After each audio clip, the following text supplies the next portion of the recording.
नमस्कार मैत्रिणींनो, आज आपण पाहणार आहोत की बाहीला त्रिकोणी कट मारून कशा प्रकारे डिझाईन करायची. तर खालून मी दीड इंचाचा आकार, 1.5 इंच रुंदी घेतलेली आहे आणि वरती त्रिकोणी आकार मारून घेतलेला आहे.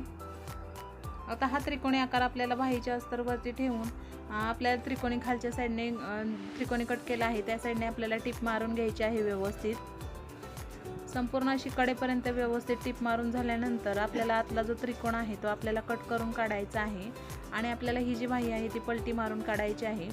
आता पलटी मारताना आपल्याला व्यवस्थित टोकं वगैरे आलेले आहेत की नाही हे पाहायचं आहे आणि मग आपल्याला याच्यावरून दाबटीप मारून घ्यायची आहे. संपूर्ण अशी व्यवस्थित कडेपर्यंत दाबटीप मारून झाल्यानंतर आपल्याला काय करायचं आहे, पाठीमागची जी बाहीची डिझाईन आहे, पाठीमागचा जो अस्तरचा भाग आहे त्याच्यावरती आपल्याला टिप मारून घ्यायची आहे आणि जो एक्स्ट्राचा भाग आहे तो आपल्याला कट करून काढायचा आहे.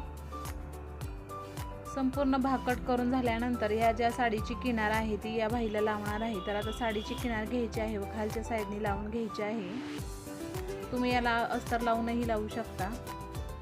व्यवस्थित अशी किनार लावल्यानंतर आपल्याला जी बाही आहे ती तयार झालेली आहे. किनार लावल्यानंतर एक्स्ट्राचा जो पार्ट आहे तो किनारीचा कट करून काढायचा आहे. अशा प्रकारे आपला जो त्रिकोण आहे तो बाहीचा तयार झालेला आहे. याच्यात आपण गोल्डन मणी वगैरे किंवा काहीही लावू शकतो. मी याच्यात चॉकलेटी कलरचे लटकन लावून घेतलेले आहे.